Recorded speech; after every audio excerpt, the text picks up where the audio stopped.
Arabia సముద్రంలో తుపాను ఏర్పడిన కారణంగా దక్షిణాది రాష్ట్రాలకు భారత వాతావరణ శాఖ తుపాను హెచ్చరికలు జారీ చేసింది. మే 19 నుంచి 23 వరకు దక్షిణాది రాష్ట్రాలు ముఖ్యంగా కర్ణాటక, ఏపీ, తెలంగాణలో భారీ నుంచి అతి భారీ వర్షాలు పడే అవకాశం ఉందని పేర్కొంది. ప్రజలు అప్రమత్తంగా ఉండాలని సూచించింది. దక్షిణ గుజరాత్ వద్ద ఈశాన్య అరేబియా సముద్రంపై సముద్ర మట్టానికి 1.5 కిలోమీటర్ల ఎత్తులో వాయు తుపాను కొనసాగుతుందని తెలిపింది. మే 21 నాటికి కర్ణాటకలో తీరాన్ని దాటే అవకాశం ఉందని, దీని కారణంగా మే 20 నుంచి దక్షిణాది రాష్ట్రాల్లో భారీ నుంచి అతి భారీ వర్షాలు కురవనున్నట్లు పేర్కొంది. నవంబర్లో అంగరంగ వైభవంగా నంది నాటకోత్సవాల ప్రదర్శన, నంది అవార్డుల ప్రధానోత్సవాలను పునఃప్రారంభించనున్నట్లు ఏపీ సాంస్కృతిక పర్యాటక శాఖ మంత్రి కందుల దుర్గేష్ వెల్లడించారు. నిన్న సాయంత్రం అంబికా సంస్థలు, హిందూ యువజన సంఘం, హేలాపురి కళా పరిషత్ ఆధ్వర్యంలో ఏలూరులోని శ్రీ మోతే గంగరాజు ప్రాంగణంలోని వైఎంహెచ్ఏ హాల్లో అంబికా సంస్థల వ్యవస్థాపకులు ఆలపాటి రామచంద్రరావు శత జయంతి ఉత్సవాల్లో జాతీయ స్థాయి తెలుగు నాటక పోటీల్లో మంత్రి కందుల దుర్గేష్ ముఖ్య అతిథిగా పాల్గొన్నారు. ఈ సందర్భంగా ఆయన మాట్లాడుతూ, ఆంధ్రప్రదేశ్లో ఉన్న ప్రతిభావంతులైన కళాకారుల కోసం నేషనల్ స్కూల్ ఆఫ్ డ్రామా సెంటర్ను ఏర్పాటు చేయాలని ఇటీవల న్యూఢిల్లీలో కేంద్ర పర్యాటక సాంస్కృతిక శాఖ మంత్రి గజేంద్ర సింగ్ షెకావత్ను కలిసి కోరానన్నారు. కళలకు కాణాచి అయిన రాజమహేంద్రవరంలో నేషనల్ స్కూల్ ఆఫ్ డ్రామా ఏర్పాటుకు అవకాశం ఉందన్నారు. 15 రోజుల పాటు దివాన్ చెరువులోని శ్రీప్రకాష్ విద్యాసంస్థల్లో ప్రారంభమైన రాష్ట్ర సేవికా సమితి ప్రబోధ్ శిక్షా వర్గ నిన్న ముగిసింది. ఈ శిక్షా వర్గలో రాష్ట్రంలోని 33 ప్రాంతాలకు చెందిన 88 మంది శిక్షార్థులు పాల్గొన్నారు.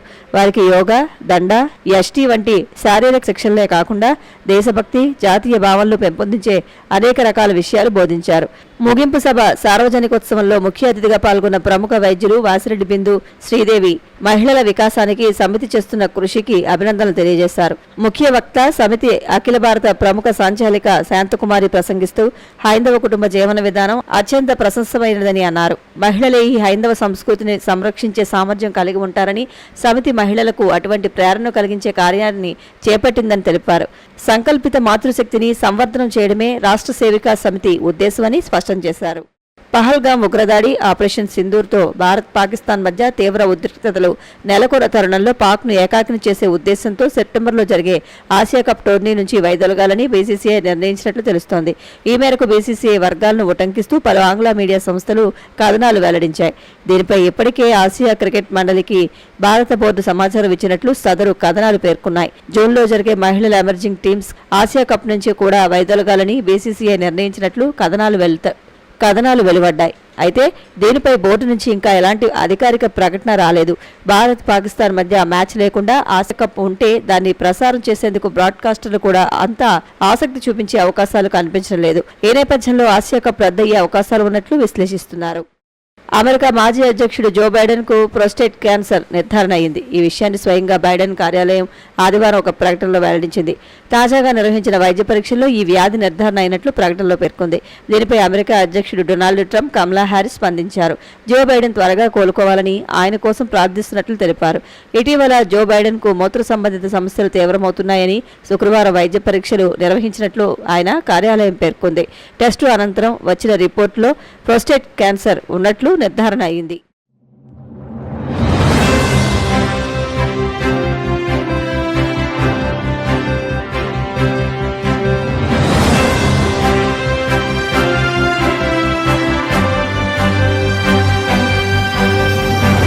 నమస్కారం, మీరు చూస్తున్నది సిసిసి డిజిటల్ 230 న్యూస్ బులెటిన్. ఈనాటి వార్తలకు ముందుగా ముఖ్యాంశాలు. ఈ నెల 27 నుండి కడపలో నిర్వహించే టీడీపీ రాష్ట్ర మహానాడును జయప్రదం చేయండి. భీమవరం నియోజకవర్గ మహానాడులో టీడీపీ పొలిట్ బ్యూరో సభ్యురాలు సీతారామలక్ష్మి. ప్రతి ఒక్కరూ వాకింగ్, వ్యాయామం చేయడంతో పాటు మంచి ఆహారపు అలవాట్లను కలిగి ఉండాలి. అనేక వ్యాధులకు దూరంగా ఉండవచ్చునని కేంద్ర మంత్రి శ్రీనివాస్ వర్మ వెల్లడి. రెడ్ బుక్ రాజ్యాంగంను అమలు చేస్తూ కూటమి ప్రభుత్వం అరాచక పాలనకు తెగబడుతుందని విమర్శించిన మాజీ మంత్రి అనిల్ కుమార్ యాదవ్. తిరుమల శ్రీవారి దర్శనం చేసుకున్న ప్రముఖ నటీనటులు ఆది పినిశెట్టి, ఐశ్వర్య రాజేష్. భీమవరం నియోజకవర్గ తెలుగుదేశం పార్టీ మహానాడు సమావేశాన్ని భీమవరం పట్టణంలోని ఆనంద ఫంక్షన్ హాల్ నందు నియోజకవర్గ ఇన్ఛార్జ్ పొలిట్ బ్యూరో సభ్యురాలు తోట సీతారామలక్ష్మి అధ్యక్షతన నిర్వహించారు. భీమవరం నియోజకవర్గం తెలుగుదేశం పార్టీ మహానాడు సమావేశాన్ని భీమవరం పట్టణంలోని ఆనంద ఫంక్షన్ హాల్ నందు నియోజకవర్గ ఇన్ఛార్జ్ పొలిట్ బ్యూరో సభ్యురాలు తోట సీతారామలక్ష్మి అధ్యక్షత నిర్వహించారు. ముందుగా టీడీపీ జెండా ఆవిష్కరణ అనంతరం మహానాడు సమావేశాన్ని ప్రారంభించి స్వర్గీయ నందమూరి తారక రామారావు విగ్రహానికి నివాళి అర్పించిన అనంతరం కాశ్మీర్ పహల్గాంలో ఉగ్రదాడిలో మరణించిన వారికి గత 2 సంవత్సరాల కాలంలో మరణించిన టీడీపీ నాయకులకు సంతాపాన్ని ప్రకటిస్తూ మౌనం పాటించారు. ఈ సందర్భంగా తోట సీతారామలక్ష్మి మాట్లాడుతూ గ్రామ, వార్డు, మండల, పట్టణ కమిటీల సంస్థాగత ఎన్నికల ప్రతిపాదనలు జిల్లా పార్టీ నుండి రాష్ట్ర పార్టీకి పంపనున్నామని, ఈ నెల 24వ తేదీన తణుకులో నిర్వహించే జిల్లా మహానాడు, 27, 28, 29 తేదీలలో కడపలో నిర్వహించే రాష్ట్ర మహానాడు సమావేశాలకు నియోజకవర్గ టీడీపీ శ్రేణులు అధిక సంఖ్యలో హాజరు కావాలన్నారు. టీడీపీ రాష్ట్ర కార్యదర్శి కోళ్ల నాగేశ్వరరావు మాట్లాడుతూ ఎన్డీఏ కూటమి ప్రభుత్వం అధికారంలోకి వచ్చిన వెంటనే నారా చంద్రబాబు ప్రకటించిన సూపర్ 6 పథకాల అమలు ప్రారంభమైందని, ఎన్నికల హామీలో భాగంగా పెన్షన్ 4000 అందిస్తున్నామని, ఉచిత గ్యాస్ సిలిండర్ లబ్ధిదారులకు బ్యాంకుల్లో నగదు జమ, మహిళలకు ఉచిత బస్సు ప్రయాణం, తల్లికి వందనం, ఇతర సూపర్ 6 పథకాలు ప్రారంభిస్తున్నామన్నారు. ఈ కార్యక్రమంలో టీడీపీ రాష్ట్ర అంగన్వాడీ, డ్వాక్రా సంఘాల ప్రధాన కార్యదర్శి మెరగని నారాయణమ్మ, టీడీపీ రాష్ట్ర కార్యదర్శి వేండ్ర శ్రీనివాస్, ఏఎంసీ మాజీ చైర్మన్ ఇందుకూరి రామలింగరాజు, భీమవరం పట్టణ టీడీపీ అధ్యక్ష కార్యదర్శులు ఇందుకూరి సుబ్రహ్మణ్యరాజు, గూడూరి సుబ్బారావు, వీరవాసరం భీమవరం మండల అధ్యక్ష కార్యదర్శులు కొల్లేపర శ్రీనివాస్, వీరవల్లి శ్రీనివాస్, రేవు వెంకన్న, కౌరు పృథ్వీశంకర్, బీసీ కార్పొరేషన్ డైరెక్టర్లు ఉప్పురూరి చంద్రశేఖర్, పామర్తి వెంకటరామయ్య, నాగిడి తాతాజీ, పొత్తూరి బాపిరాజు, వీరవాసరం ఎంపీపీ దుర్గా భవానీ చంద్రశేఖర్, బర్రే నెహ్రూ, రాయపల్లి వెంకట్, దొంగ వెంకటేశ్వరరావు, జిల్లా రాష్ట్ర నియోజకవర్గ నాయకులు అధిక సంఖ్యలో పాల్గొన్నారు.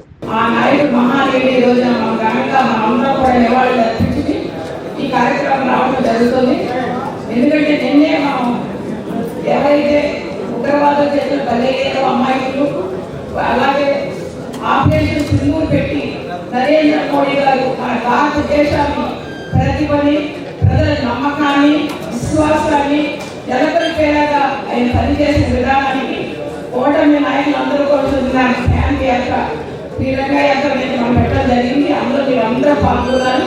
ప్రతి ఒక్కరికి చాలా విజయవంతం చేశారు. పాల్గొన్న ప్రతి ఒక్కరికి కూడా మనస్ఫూర్తిగా ధన్యవాదాలు తెలియజేస్తున్నాను. ఇంకా మహానాడు వచ్చేటప్పుడైతే ఇక్కడ మహానాడు గురించి మీ అందరూ తెలుసు. ప్రతి ఒక్కరు కూడా ఎన్నో కూడా లెక్క చేయకుండా మరి రాష్ట్ర మహానాడు ప్రతి ఎంత దూరమైనా సరే రావడం మనందరికీ తెలుసు. ప్రతి కార్యకర్త కూడా చంద్రబాబు నాయుడు గారు కానీ, లోకేష్ గారు కానీ ఎప్పుడు చెప్తుంటారు, మనం పార్టీ గురించే మాట్లాడుకోవాలి. ఇక్కడ ఇది పార్టీ సంస్థాపక ఎన్నికలు ఎన్ని జరుగుతున్నాయి. మన రాష్ట్ర నాయకులు గారికి వెళ్తాం. అలాగే రాష్ట్రంలో కూడా చంద్రబాబు నాయుడు గారు కూడా రాష్ట్ర అధ్యక్షుడు ఆయన ఎన్నుకోబడతారు. ఇది మనం ఎందుకంటే ఒక క్రమం తప్పకుండా తెలుగుదేశం పార్టీ పెట్టిన కాడి నుంచి కూడా ఒక క్రమశిక్షణ పార్టీగా, అదేవిధంగా కార్యకర్త పార్టీగా ఈ పార్టీ కొనసాగుతుంది. మనందరం కూడా అన్ని దబావులతో ప్రతి ఒక్కరికి పనిచేసే వాళ్ళే ఉన్నారు. ముఖ్యంగా మన దేవాలయం తీసుకోండి. దేవాలయం బ్రహ్మాండమైన మన కోడే ప్రభుత్వంలో జనసేనకు వచ్చినప్పటికీ కూడా ప్రతి నాయకుడు, ప్రతి కార్యకర్త, టౌన్ కావచ్చు, రూరల్ కావచ్చు, వీరవాసరం మండలం కావచ్చు, ప్రతి ఒక్కరు పనిచేసి మన తెలుగుదేశానికి రాకపోయినా, తెలుగుదేశం గుర్తు లేకపోయినా సరే ఎంపీ గారికి కావచ్చు, ఎమ్మెల్యే కావచ్చు, మంచి మెజార్టీగా పనిచేసిన నాయకులు అందరూ ఇక్కడ ఉన్నారు. మీరందరూ కూడా లోకేష్ గారు ఎక్కువ చెప్తుంటారు, పార్టీ కష్టంలో ఉన్నా కష్టం లేకుండా ప్రతిపక్ష నాయకుడు చంద్రబాబు నాయుడు ఎక్కువ ప్రజల్లో ఉన్న మనిషి, ప్రజల కోసం ఆలోచించే నాయకుడు అయినా మనందరం కూడా తెలుగుదేశం పార్టీ కార్యకర్త నాయకులు కూడా పనిచేసేవాళ్ళు మన ముందున్నారు. మీరందరూ గమనించాలి. చాలా చక్కగా ఈ సమావేశాన్ని మీరందరూ కూడా అటెండ్ అయ్యారు కాబట్టి చాలా చాలా చాలా సంతోషం. మీరందరూ మీ సలహాలు ఇవ్వండి, మీ తీర్మానాలు ఇవ్వండి. అది జిల్లా పార్టీ, రాష్ట్ర పార్టీ పంపిద్దాం. మనందరం కూడా మన బాధ్యతగా మన పని మనం చేద్దామని మనస్ఫూర్తిగా కోరుకుంటూ, నేను ఎందుకంటే అందరికంటే ఆటమే మాట్లాడాలి, ముందుకు వయసు బాగుండలేదు. ఒక్కొక్కళ్ళు ప్రతి ఒక్కళ్ళు 5 minutes చెప్తారు కాబట్టి ఇంత మంచిగా రాని మీరు అందరూ వచ్చినందుకు, అలాగే చాలా చక్కగా మనం నారా చంద్రబాబు 4 సంవత్సరాలు ముఖ్యమంత్రి అయిన తర్వాత జరుగుతున్న తొలి మహానాడు మనకి ఎంతో మద్దతు ఇచ్చిన కడప జిల్లా, కడపలో పెడతారు కాబట్టి ఎవరైతే జరుగుతుంది దానికి అష్టపదాల మధ్య స్వాతంత్రం పొందుతున్నాం. దానికి ముందుగా ప్రతి నియోజకవర్గాన్ని మహానాడు, ఆ నియోజకవర్గంలో తీసుకున్న తీర్మానాల ప్రకారం జిల్లా మహానాడు పెడతాం. ఆ జిల్లా మహానాడులో తీసుకున్న తీర్మానాలన్నీ కూడా రాష్ట్ర మహానాడులో పుల్లి తీరులో ఆమోదించి దానికి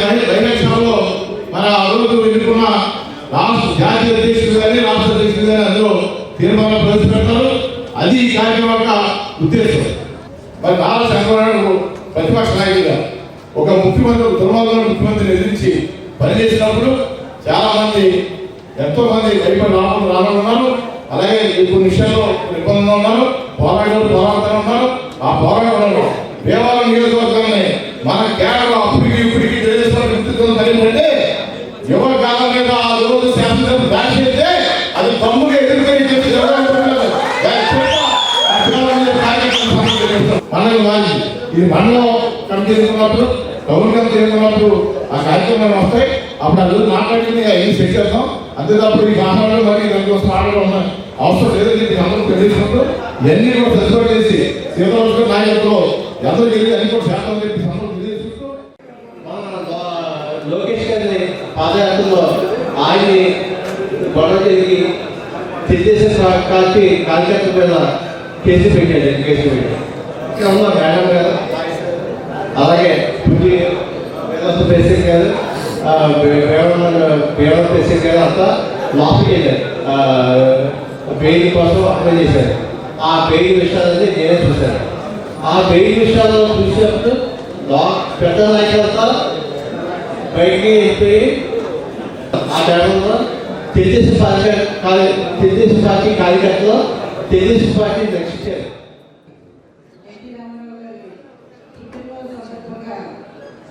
మహానాడు కార్యక్రమం జరుగుతూ ఉంటుంది.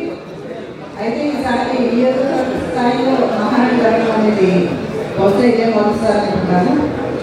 అయితే ఇది మంచి పద్ధతిగానే అనిపిస్తుందండి. ఎందుకంటే ఇక్కడ ఉన్న సమస్యలకి కూడా తీర్మానం చేసి ఆ పార్టీ పంపించడం వల్ల మహానాడు, మన రాష్ట్ర స్థాయి మహానాడు కార్యక్రమం జరిగినప్పుడు ఇవన్నింటినీ దృష్టిలో పెట్టుకోవడానికి బాగుంటుంది.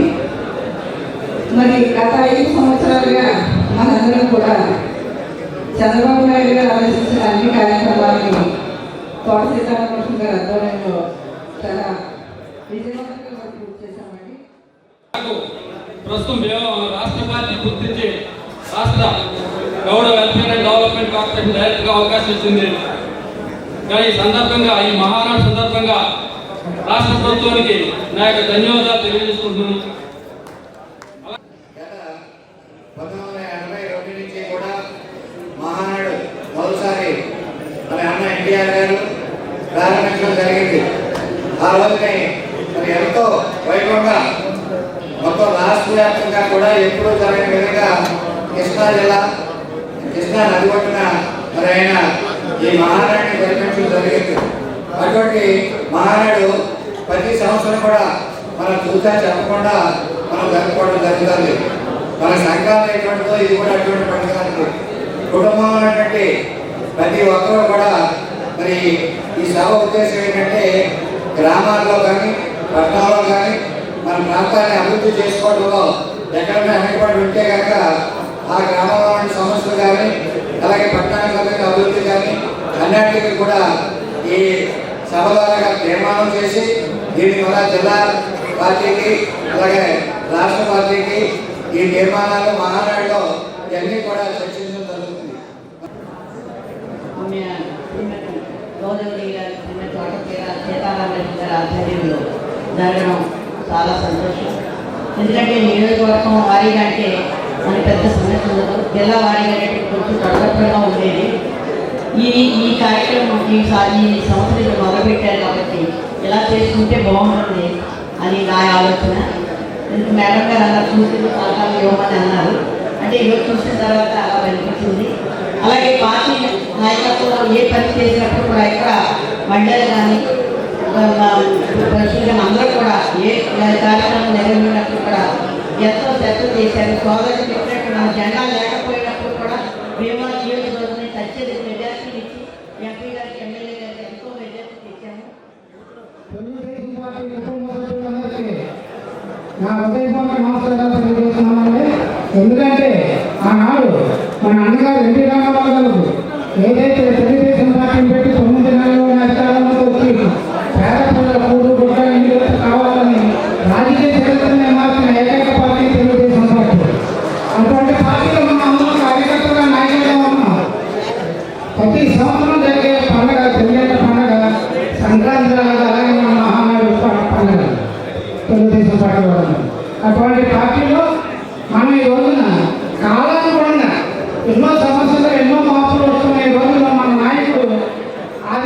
చంద్రబాబు నాయుడు గారు ప్రెసిడెంట్, అలాగే ప్రధాన కార్యదర్శి, వైస్ ప్రెసిడెంట్, అలాగే బాడీకి సంబంధించి 10 మంది కమిటీ వేసి నియమించడం జరిగింది. అలాగే ఒక ఏరవసరం మండలంలో రాయదుర్గ గ్రామం అనేది ఒకటి కొద్ది ఇబ్బంది అయింది. మీటింగ్ చేసాం. అక్కడ సరి అవ్వకపోతే దాన్ని ఇన్ఛార్జ్ సీతారామకృష్ణ గారి ఆధ్వర్యంలో ఆ దగ్గరికి తీసుకొచ్చి వారి లిస్టులో కూడా పెట్టడం జరిగింది. అది 2 రోజుల్లో రాయదుర్గ గ్రామ కమిటీ కూడా పూర్తి చేస్తామని ఈ సభాముఖంగా తెలియజేసుకుంటూ, మరి కొన్ని గ్రామాల్లో తక్కువ, అన్ని గ్రామాలు కూడా గ్రామ కమిటీ చేయడం జరిగింది. కానీ కొన్ని గ్రామాలు కొద్ది ఇబ్బంది జరిగిన మరి అవి కూడా మేము అధిగమించి మేడం గారు చెప్పే విధంగా గ్రామ కమిటీలు నిర్ణయించుకోవడం జరిగింది. ఇప్పుడు లోసరి మాత్రం ప్రత్యేకించి లోసరి గ్రామ కమిటీ మాత్రం రాలేదు. అది ఆల్రెడీ కొద్ది ఇబ్బంది జరిగినా సరే మేమంతా కూర్చొని సరి చేసి ఆ గ్రామ కమిటీ కూడా ఏది జరిగింది. ప్రస్తుతానికి ఏది కూడా నాకు తెలిసి వివాదాస్పదం లేదు, పెళ్లింగ్ కూడా ఏం లేదని చెప్పి ఈ సభాముఖంగా మేడం గారు కానీ ఇచ్చేసినటువంటి నాకు తెలియజేస్తూ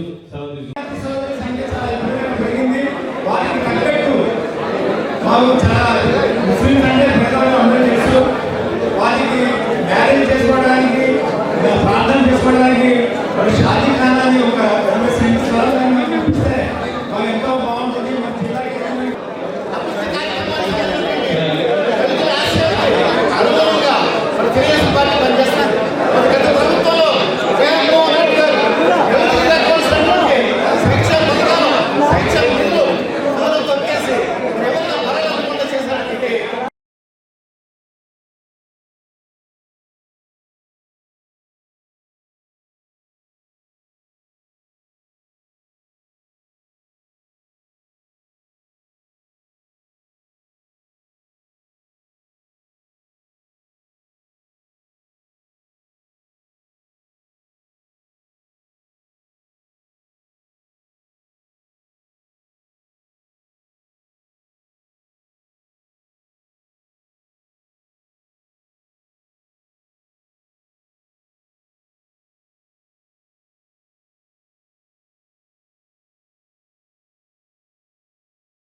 ప్రతి ఒక్కరూ వాకింగ్, వ్యాయామం చేయడంతో పాటు మంచి ఆహారపు అలవాట్లను కలిగి ఉంటే అనేక వ్యాధులకు దూరంగా ఉండవచ్చని కేంద్ర మంత్రి భూపతిరాజు శ్రీనివాస్ వర్మ అన్నారు.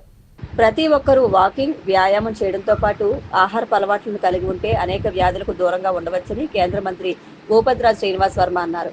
వరల్డ్ హైపర్ టెన్షన్ డే సందర్భంగా భీమవరంలో డాక్టర్స్ ఆధ్వర్యంలో శనివారం నిర్వహించిన అవగాహన ర్యాలీని కేంద్ర మంత్రి శ్రీనివాస్ వర్మ ప్రారంభించారు. ఈ సందర్భంగా ఆయన మాట్లాడుతూ, నేడు ప్రతి ఒక్కరికి ఉదయం నిద్రలేచినప్పటి నుంచి రాత్రి పడుకునే వరకు ఒత్తిడితో కూడిన జీవన విధానం కొనసాగుతుందని, బీపీ, షుగర్, కొలెస్ట్రాల్ వంటి సమస్యలతో అనేక మంది బాధపడుతున్నారని, వాటిని అధిగమించడానికి జీవన విధానాన్ని, ఆహారపు అలవాట్లను మార్చుకోవాలని పిలుపునిచ్చారు. ఈ కార్యక్రమంలో doctor Battina Venkateswararao, walkers international నాయకులు బొండా శ్రీరామ్, మచిలీపట్నం అసెంబ్లీ నియోజకవర్గ బీజేపీ కన్వీనర్ చోడిశెట్టి బాలాజీ, లింగం నాగేశ్వరరావు, అల్లం సత్యనారాయణతో పాటు పలువురు వైద్యులు, వాకర్స్ నాయకులు, సభ్యులు పాల్గొన్నారు. ఇతర ప్రముఖులందరూ కూడా కలిపి కార్యక్రమాన్ని నిర్వహించడం జరిగింది. ఇవాళ మనంతా కూడా స్ట్రెస్లో ఉన్నాం. ఉదయం లేచిన దగ్గర నుండి రాత్రి పడుకునే వరకు కూడా తీవ్రమైనటువంటి ఒత్తిడిలో మన జీవన విధానం కొనసాగుతూ ఉంది. దానికి ఎవరూ కూడా నిమిత్త మాత్రులు కాదు. నా మీద ఒత్తిడి లేదు అనేటువంటి వ్యక్తి ఎవడో కూడా ఇవాళ ఉన్నటువంటి పరిస్థితి, సందర్భం కూడా లేదు. డబ్బు ఉన్నా లేకపోయినా అనేక రకాలైనటువంటి ఒత్తిళ్ళు మనిషి మీద. ఈ సందర్భంలో బీపీ, షుగర్, కొలెస్ట్రాల్ ఇటువంటి సమస్యలు దాదాపుగా అందరికీ ఏదో ఒక ఇబ్బంది ఉన్నటువంటి ఆ పరిస్థితిని అధిగమించాలి. ఏ విధంగా అధిగమించాలి?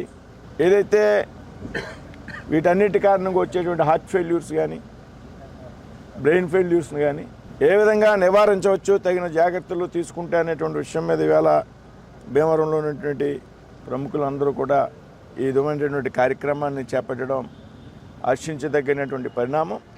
మరి ఈ విధంగా చేసినందుకు వీరందరినీ కూడా అభినందిస్తూ, మరి వీటిని నివారించుకోవడానికి ప్రతి ఒక్క వ్యక్తి కూడా తగిన జాగ్రత్తలు తీసుకోవాలని ఈ సందర్భంగా కోరుతున్నాను.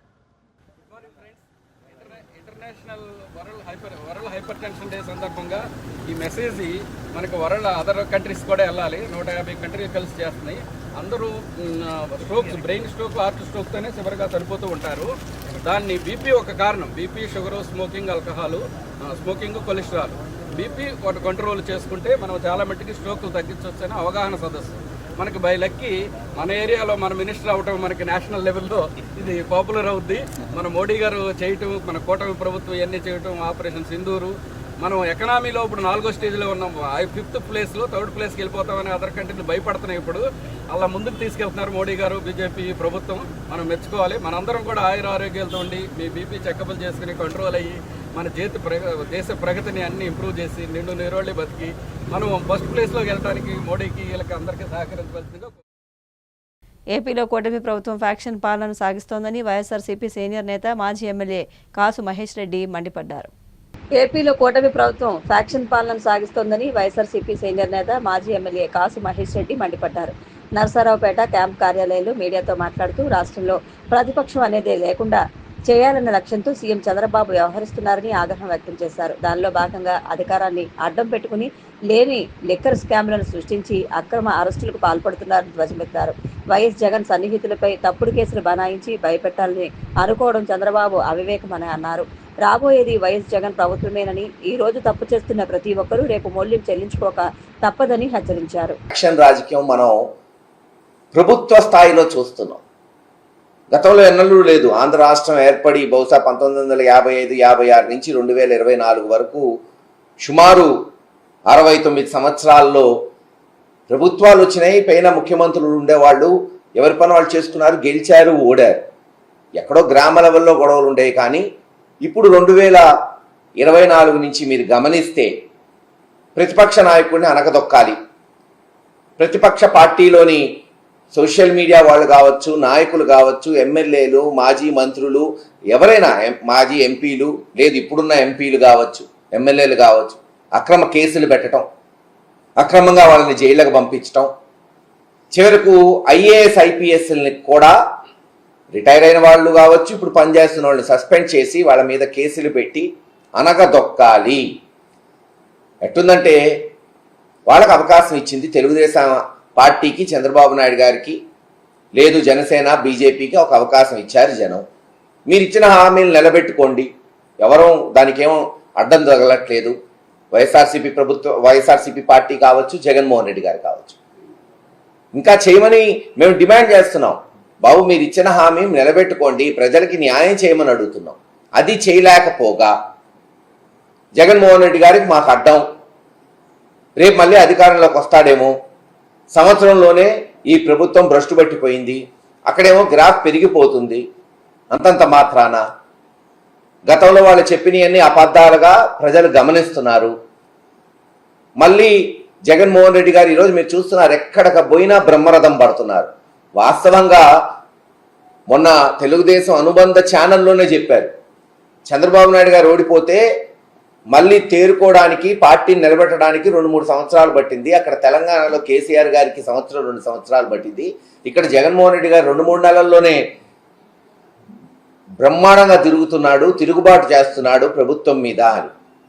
ఇవన్నీ గమనించి ఎలాగన్నా అనగదొక్కాలి, వైఎస్ఆర్సీపీ పార్టీని, కార్యకర్తల్ని భయపెట్టాలనే కోణంతో అక్రమ కేసులు. ఈరోజు లిక్కర్ కేసు, స్వయాన జగన్మోహన్ రెడ్డి గారి దగ్గర పనిచేసిన ఐఏఎస్ ధనంజయ రెడ్డి గారు కావచ్చు, గత 20-30 సంవత్సరాల నుంచి ఓఎస్డీగా పనిచేస్తున్న కృష్ణమోహన్ రెడ్డి గారిని, అనేక మందిని, రాజశేఖర్ రెడ్డిని, లేదు అనేక మందిని, అసలు ఎట్టి పరిస్థితుల్లో బెవరేజెస్ కార్పొరేషన్ కానీ లిక్కర్కి కానీ సంబంధం లేని వాళ్ళని, ఆధారాలు లేకుండా కేవలం తీసుకొచ్చి ఇదిగో 3,000 30,000 వాళ్ళకి ఇష్టం వచ్చినట్టు ఒక్కొక్క దగ్గర ఒక్కొక్క మాట్లాడుతున్నారు తెలుగుదేశం నాయకులు. ఒకళ్ళు 3,000 అంటారు, ఒకళ్ళు 13,000 కోట్లు అంటారు, ఇంకొకళ్ళు 16,000 కోట్లు స్కామ్ జరిగింది. ఏదైనా చెప్పచ్చు కదా, అబద్ధం ఆడడానికి దానికి రుజువు ఎందుకు? ఎంతైనా చెప్పచ్చు. అలా చెప్తూ ఓ స్కామ్ జరిగింది, ఇదిగో వీళ్ళని అరెస్ట్ చేస్తున్నాం, వాళ్ళని అరెస్ట్ చేస్తున్నాం, ఒక సిట్ వేసాం, ఆ సిట్లో తెలుగుదేశం మరి కనీసం పచ్చ చొక్కా వేసుకోకర్లా పోలీసులే తెలుగుదేశానికి పనిచేస్తున్నట్టు ముఖ్యమంత్రి పేషి నుంచి ఇదిగో పలానోడిని అరెస్ట్ చేయి, పలానోడిని అరెస్ట్ చేయి, వాళ్ళని అరెస్ట్ చేయటం, కోర్టులో ప్రొడ్యూస్ చేయటం. చివరికి కోర్టులో కూడా ఏమైనా సాక్ష్యాలు ఉన్నాయని అడిగితే ఇస్తాం, త్వరలో ఇస్తాం, ఎప్పుడు ఇస్తారో తెలీదు. కేవలం ఏంటంటే ఎస్ అరెస్ట్ చేయాలి, ఈ కేసు నిలబడిద్దా, రేపు అసలు ఇది అసలు శిక్షలు పడతాయి, ఏమి లేవని వాళ్ళకి తెలుసు, కానీ మేము అరెస్ట్ చేస్తాం అంతే. దేశంలో అంతే కదా, అరెస్ట్ చేసిన తర్వాత ఎవరైనా సరే ఆ ముద్దాయిలు మళ్ళీ రేపు 5 ఏళ్లకో 10 ఏళ్లకో నిర్దోషులుగా తేల్తారు. కానీ ఏం చేయగలుగుతాం, లూపోల్ ఉంది దేశంలో చట్టం. ఉచిత వైద్య శిబిరాల వల్ల రోగ నిర్ధారణ ముందుగా తెలుసుకుని తగు జాగ్రత్తలు పాటించవచ్చని ఎంపీటీసీ యువరాజు అన్నారు. ఉచిత వైద్య శిబిరాల వల్ల రోగ నిర్ధారణ ముందుగా తెలుసుకుని తగు జాగ్రత్తలు పాటించవచ్చని ఎంపీటీసీ యువరాజు అన్నారు. ఆదివారం ఉండి మండలం ఆరేడు ఆంజనేయ స్వామి ఆలయ ప్రాంగణంలో వినాయక హాస్పిటల్ భీమవరం వారి ఆధ్వర్యంలో ఉచిత మెగా వైద్య శిబిరం నిర్వహించారు. ఎంపీటీసీ రుద్రరాజు యువరాజు మాట్లాడుతూ పాందువ్వ, ఆరేడు, కలిగొట్ల గ్రామాల ప్రజలకు ఉచిత మెగా వైద్య శిబిరం నిర్వహించినందుకు డాక్టర్ సాగిరాజు గణపతిరాజుకు కృతజ్ఞతలు తెలిపారు. డాక్టర్ గణపతిరాజు మాట్లాడుతూ తమ గ్రామంలో ఉచిత వైద్య శిబిరం నిర్వహించడం ఆనందంగా ఉందన్నారు. ఈ క్యాంపులో ప్రసూతి, స్త్రీల వైద్య నిపుణులు డాక్టర్ సాగిరాజు దివ్యతేజ, ఎముకల వైద్య నిపుణులు డాక్టర్ సిహెచ్ విజయ్ కుమార్ రెడ్డి, చిన్నపిల్లల వైద్య నిపుణులు డాక్టర్ జి మౌనిక వైద్య సేవలు అందించారు. సుమారు 300 మందికి పరీక్షలు చేసి ఉచితంగా మందులు పంపిణీ చేశారు. ఈ కార్యక్రమంలో ఆరేడు సర్పంచ్ కట్టిరెడ్డి బ్రహ్మానందం, గొట్టం బాబి, సాగిరాజు రామరాజు, కాటిరెడ్డి నాని, నవీన్ వర్మ, హాస్పిటల్ సిబ్బంది తదితరులు పాల్గొన్నారు. జనరల్ గ్యాస్ట్రిక్ సర్జన్ అయినటువంటి మా గజపతిరాజు గారికి మా 3 గ్రామస్తుల తరపున మా హృదయపూర్వక ధన్యవాదాలు తెలియజేస్తాం. ఎందుకంటే మన కలిగొట్ల గ్రామ వాసి అయినటువంటి ఈయన చుట్టుపక్కల భీమవరం చుట్టుపక్కల ఎంతో పేరుగాంచినటువంటి ఇవాళ గ్యాస్ట్రో సర్జన్గా పేరు తెచ్చుకున్నారు. అంతటి మంచి సదభిప్రాయంతో మిగిలిన విభాగాలను కూడా ఈరోజు ఈ ప్రాంగణంలో వైద్య సేవలు అందించి ఉచితంగా మందులు అందించి ఈ వైద్య శిబిరం నిర్వహించినందుకు మా గ్రామస్తులు అందరి తరపున హృదయపూర్వక మరొకసారి ధన్యవాదాలు తెలియజేస్తూ అందరికీ నమస్కారం. నా పేరు doctor CVRS Gajapathiraju, general and gastro సర్జన్ని. మాది స్వగ్రామం కలిగొట్ల. ఈరోజు 18వ తారీఖున ఆరేడు ఆంజనేయ స్వామి గుడి దగ్గర ఉచిత మెగా క్యాంప్ కింద 6 డిపార్ట్మెంట్స్ నిర్వహించామండి. General and gastro surgery, general medicine, pediatric, orthopedic and gynaecology department నందు ఉచిత మెగా క్యాంప్ కండక్ట్ చేసి తగిన మెడిసిన్స్ ఇవ్వడం జరుగుతున్నది. మా స్వగ్రామం నందు ఇలా క్యాంప్ పెడతాం చాలా ఆనందంగా ఉంది. దీనికి సహకరించిన మన యువరాజు గారికి కానీ, లేకపోతే మన పిఎంపి సభ్యులు నాని అండ్ బ్రహ్మానందం గారికి కానీ ధన్యవాదాలు తెలుపుకుంటున్నాను. నమస్తే అండి. మేము వినాయక హాస్పిటల్ నుంచి వచ్చి ఈరోజు ఇక్కడ ఆరేడు గ్రామంలో ఉచిత క్యాంప్ పెట్టామండి. దీంట్లో మా వినాయక హాస్పిటల్ నుంచి జనరల్ సర్జన్ డాక్టర్ గజపతిరాజు గారు, గైనకాలజిస్ట్ నేను doctor GN Divyateja, pediatrician P Mounika అండి, and orthopedician and general medicine నుంచి అన్ని డిపార్ట్మెంట్స్ నుంచి డాక్టర్స్ వచ్చి ఈరోజు ఉచితంగా క్యాంప్ పెట్టామండి. అందరికీ పేషెంట్స్ అందరికీ ఉచితంగా చూసాము. ఇవాళ రేపు చాలామంది ఆడవాళ్ళు వాళ్ళకి తెల్లబట్ట అయినా బ్లీడింగ్ పీరియడ్స్ అప్పుడు ఎక్కువ రోజులు బ్లీడింగ్ అవుతున్నా ఇప్పటికీ కూడా చాలామంది అశ్రద్ధ చేస్తున్నారండి. సో అవి మనకి పీరియడ్స్ మోర్ దాన్ జనరల్గా 2 నుంచి 8 రోజుల వరకు చూడొచ్చు. 8 రోజుల కంటే ఎక్కువ బ్లీడింగ్ అవుతున్నా, బట్టలు బాగా ఎక్కువ బ్లీడింగ్ అవుతున్నా, బాగా తెల్లబట్ట అయ్యి దాంట్లో ఎరుపు కనిపిస్తున్నా వెంటనే హాస్పిటల్కి వచ్చి చూపించుకోవాలండి. ఎందుకంటే నెలసరి లాగే టైంలో ఇప్పుడు గర్భసంచిలో కంతులు కానీ, క్యాన్సర్ ప్రాబ్లమ్స్ కానీ ఇలాంటివి రావచ్చు. అవి ముందుగా చూసుకుంటే మనము ఆపరేషన్ వరకు వెళ్లకుండా చూసుకోగలుగుతాము. అండ్ సర్వైకల్ క్యాన్సర్స్ మనకి జనరల్గా ప్రతి 3 సంవత్సరాలకు ఒకసారి ప్యాప్స్మియర్ అనేది చేయించుకుంటే మంచిది. అది మనం క్యాన్సర్ వచ్చే ముందరగానే పసిగట్టగలుగుతాము. మనం క్యాన్సర్ని అవాయిడ్ చేయొచ్చు. అది చాలా చిన్న పరీక్ష, అది అంత డిస్కంఫర్ట్ లేకుండానే అయిపోతుంది. అది జనరల్గా మన ఓపీ బేసిస్లోనే చేయొచ్చండి ప్యాప్స్మియర్ అనేది. Thank you. నమస్తే అండి, నేను డాక్టర్ జి మౌనిక, చిన్నపిల్లల వైద్య డాక్టర్ని. నేను ఇలా వినాయక హాస్పిటల్ భీమవరంలో చిన్నపిల్లల విభాగం ఆల్రెడీ స్టార్ట్ చేశారు. 1 year అవుతుంది. చిన్నపిల్లల గురించి నెక్స్ట్ అంతా వచ్చేది కొంచెం చలికాలంలో నెక్స్ట్ వచ్చే సీజన్ అంతా చలికాలం అలా కదా. కొంచెం ఎక్కువ జలుబులు దగ్గులు అలా వస్తూ ఉంటాయి. సో పిల్లలకి కొంచెం ముందుగానే 1 month బిఫోరే సీజన్ స్టార్ట్ అయ్యే ముందు ఒక వ్యాక్సిన్, ఇన్ఫ్లుయెన్జా వ్యాక్సిన్ అని ఉంటుంది. అది వేయిస్తే కొంచెం పిల్లలకు వచ్చే జలుబులు దగ్గులు సివియారిటీ తగ్గుతుంది. నెక్స్ట్ ఇంకో డెంగ్యూ సీజన్ వస్తుంది. ఇంటి చుట్టూ పర్యావరణం అంతా కొంచెం వాటర్ ఏది ఎక్కడ కలెక్ట్ అవ్వకుండా, అంటే వేస్ట్ వాటర్ ఎక్కడ కలెక్ట్ అవ్వకపోతే మాత్రం దోమలు చేరే ప్లేసెస్ ఉండదు. దోమలు చేరకపోతే డెంగ్యూ వచ్చే ఛాన్సెస్ కూడా ఉండదు. సో జాగ్రత్తలన్నీ పాటిస్తే పిల్లలకి ఇకపైన డెంగ్యూ అవి వచ్చే ఛాన్సెస్ తగ్గుతాయి. Thank you. నా పేరు ఖాలిద్ షరీఫ్. నేను ఆర్థోపెడిక్ డాక్టర్ని. ఇక్కడ వినాయక హాస్పిటల్ భీమవరం నుంచి మేము ఇక్కడ క్యాంప్కి కొన్ని గంటలకి వచ్చాము. ఎటువంటి మోకాలు నొప్పులే కానీ, నడుము నొప్పికి కానీ ముందుగా మనం ఎక్స్రేలు కానీ దానికి సంబంధించిన ట్రీట్మెంట్ అది తీసుకుంటే ఎక్కువ అరుగుదల ఎక్కువ అవ్వకుండా ఉంటుంది, త్వరగా అరుగుదల రాకుండా ఉంటుంది. సో మీరు త్వరగా నొప్పులు అవి చూసుకొని డాక్టర్ని సందర్శిస్తే మేలు ఉంటుంది. Okay, thank you. మన ఆరేడు గ్రామంలో వినాయక హాస్పిటల్ వారి గజపతి రాజు గారి ఆధ్వర్యంలో మెడికల్ క్యాంప్ నిర్వహించడం జరిగింది. మరి ఆరేడు, కలుగోట్ల, పొందు గ్రామాల ప్రజలు విస్తృతంగా ఇక్కడికి వచ్చి పరీక్షలు చేయించుకుని మందులు తీసుకెళ్తున్నారు. మరి అదేవిధంగా ఈరోజు వినాయక హాస్పిటల్ స్థాపించి సుమారు 5 సంవత్సరాలు అయింది. ఈ 5 సంవత్సరాల్లో కూడా చాలా పేరు ప్రఖ్యాతులు గాంచారు. ఆయన చాలా క్రిటికల్ అయిన అటువంటి ఆపరేషన్లు కూడా చాలా సునాయాసంగా చేసి హైదరాబాద్, విజయవాడలో చేయించుకోవాల్సిన ఆపరేషన్లు కూడా లేటెస్ట్ ఎక్విప్మెంట్స్ తోటి మన భీమవరం వినాయక హాస్పిటల్లో చేయడం జరుగుతుంది. ఏపీలో రెడ్ బుక్ రాజ్యాంగాన్ని అమలు చేస్తూ కూటమి ప్రభుత్వం అరాచక పాలనకు తెగబడిందని మాజీ మంత్రి అనిల్ కుమార్ యాదవ్ ఆగ్రహం వ్యక్తం చేశారు. ఏపీలో రెడ్ బుక్ రాజ్యాంగాన్ని అమలు చేస్తూ కూటమి ప్రభుత్వం అరాచక పాలనకు తెగబడిందని మాజీ మంత్రి అనిల్ కుమార్ యాదవ్ ఆగ్రహం వ్యక్తం చేశారు. నెల్లూరులోని పార్టీ జిల్లా కార్యాలయంలో మీడియాతో మాట్లాడుతూ కూటమి ప్రభుత్వం ఏర్పడిన తర్వాత సంక్షేమం, అభివృద్ధి ఊసే లేకుండా పోయిందని మండిపడ్డారు. చంద్రబాబుకు తెలిసిందల్లా రాజకీయ కక్ష సాధింపు, ప్రతిపక్షంపై అక్రమ కేసులు, గత ప్రభుత్వంలో పనిచేసే అధికారుల అరెస్టులు మాత్రమేనని ధ్వజమెత్తారు. దేశ చరిత్రలోనే తొలిసారిగా డీజీ ర్యాంక్ అధికారి సహా మాజీ ఐఏఎస్లను కూడా వదలకుండా అక్రమ కేసులతో వేధింపులకు గురి చేస్తున్న దుర్మార్గపు పాలనను చూస్తున్నామని విమర్శించారు. మొట్టమొదటిసారి భారతదేశంలో ఎక్కడా లేని విధంగా ఈ రాష్ట్రంలో మనందరం కూడా కక్ష రాజకీయాలు చూస్తా ఉన్నాం. ఈరోజు పోలీసులు కానీ ఒక డీజీ ర్యాంక్ అధికారులు ఎవరైనా విచారణ చేపట్టాలన్నా కూడా రేపు ఇంకో ప్రభుత్వం వస్తే ఈ విధంగా కేసులు పెట్టచ్చు, ఈ విధంగా అధికారులు మనం భయభ్రాంతులు చేయొచ్చు, ఈ విధంగా అధికారులు మనం ఇది చేయొచ్చు అనే విధంగా హరాస్ చేయటం, ఐపీఎస్, ఐఏఎస్లు అనే తేడా లేకుండా ఈరోజు ఈ రాష్ట్రంలో మనందరం కూడా చూస్తా ఉన్నాం. ప్రజలందరూ కూడా ఖచ్చితంగా కూడా ఏ విధంగా ఈరోజు రాజకీయాలు, రాజకీయ నాయకులకు పరిమితమైన ఏ రోజు అధికారుల దాకా కూడా ఈరోజు వేధింపులు, కక్ష రాజకీయాలు జరుగుతున్నాయనేది కూడా ఈ రాష్ట్రంలో అన్ని కూడా మనందరం కూడా చూస్తా ఉన్నాం. ఎక్కడా కూడా అన్ని బేస్లెస్ అలిగేషన్స్ వేసి, ఏది కూడా ఒక ప్రాపర్ అలిగేషన్ లేకుండా, ఎక్కడా కూడా ఒక ప్రాపర్ అథెంటికేటెడ్ ఎవిడెన్స్ అన్ని లేకుండా ఈరోజు రాష్ట్రంలో అందరూ కూడా చూస్తా ఉన్నాం. ప్రజలందరూ కూడా ఈరోజు ఇప్పటికే ఎందుకు అధికారం ఇచ్చాం వీళ్ళకి, కేవలం కక్ష రాజకీయాల కోసమేనా, రెడ్ బుక్ రాజ్యాంగం కోసమా ప్రజలందరూ కూడా ఆలోచన చేస్తా ఉన్నారు.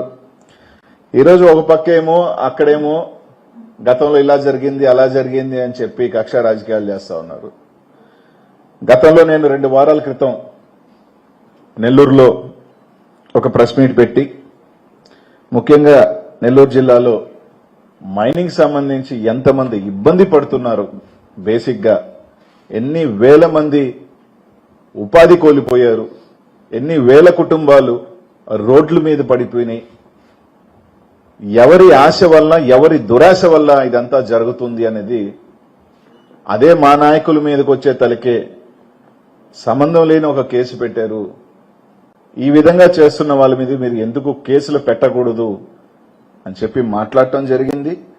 ఆ రోజు కొన్ని ఆధారాలు కూడా ఎవరు కంపెనీ పెట్టారు, ఏ కంపెనీ చేస్తుంది అన్నీ కూడా ఆ రోజు చెప్పడం కూడా జరిగింది. ఆ రోజు నేను చెప్పిన తర్వాత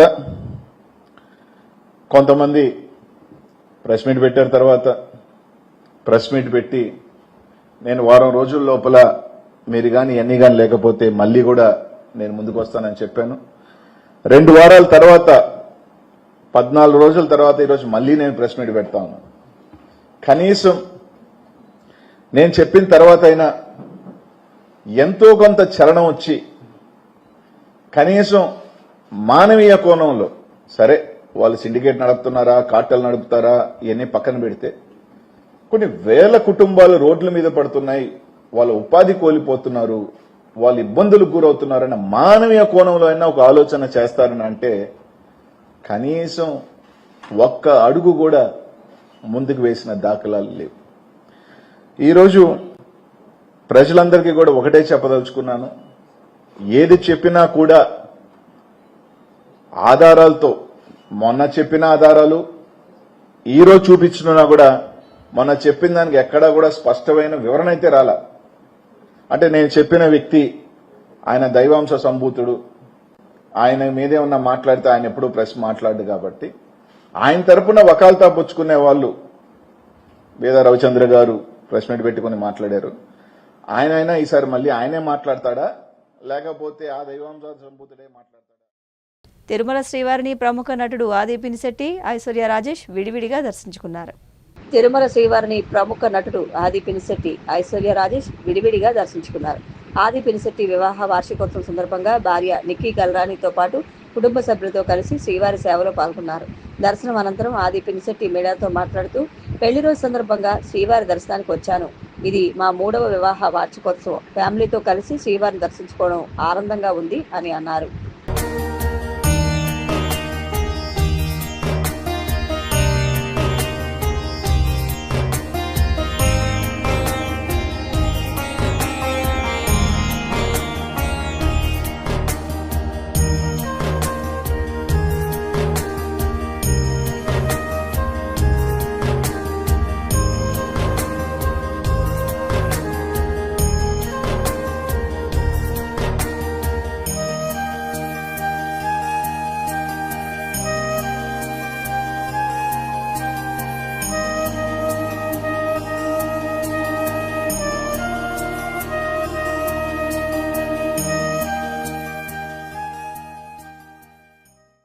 థర్డ్ వెడ్డింగ్ యానివర్సరీ ఇది. పెళ్ళప్పుడు వచ్చాం, మళ్ళీ ఈరోజు ఫ్యామిలీతో పాటు వచ్చాం. చాలా రోజులుగా రావాలనుకుంటున్నాం, బట్ ఈరోజు కుదిరింది. Very very happy. దర్శనం బాగా జరిగింది. మళ్ళీ రావాలని చెప్పి అనిపిస్తుంది. It's speciality about lord Venkateswara. So nice దర్శనం. డిస్కో నో ప్రాజెక్ట్ చేస్తున్నాం. దాని తర్వాత మరకథ మణి పార్ట్ 2 నేను నిక్కీ కలిసి చేస్తున్నాం. దాని తర్వాత మయసభ అని చెప్పి సోనీలో ఒక ప్రాజెక్ట్ అయిపోయింది. టెంపుల్కి వస్తే it's very very good feeling and ఇంకా స్పెషల్ ఇవాళ బికాస్ మన థర్డ్ వెడ్డింగ్ యానివర్సరీ. సో చాలా హ్యాపీగా ఉంది. వార్తలు ముగించే ముందు ముఖ్యాంశాలు మరొకసారి. ఈ నెల 27 నుండి కడపలో నిర్వహించే టీడీపీ రాష్ట్ర మహానాడును జయప్రదం చేయండి. భీమవరం నియోజకవర్గ మహానాడులో టీడీపీ పొలిట్ బ్యూరో సభ్యురాలు సీతారాం లక్ష్మి. ప్రతి ఒక్కరూ వాకింగ్, వ్యాయామం చేయడంతో పాటు మంచి ఆహారపు అలవాట్లను కలిగి ఉండాలి. అనేక వ్యాధులకు దూరంగా ఉండవచ్చునని కేంద్ర మంత్రి శ్రీనివాస్ వర్మ వెల్లడి. రెడ్ బుక్ రాజ్యాంగంను అమలు చేస్తూ కూటమి ప్రభుత్వం అరాచక పాలనకు తెగబడుతుందని విమర్శించిన మాజీ మంత్రి అనిల్ కుమార్ యాదవ్. తిరుమల శ్రీవారి దర్శనం చేసుకున్న ప్రముఖ నటీనటులు Aadhi Pinisetty, Aishwarya Rajesh. CCC digital 230 news bulletin ఇంతటితో సమాప్తం. నమస్కారం.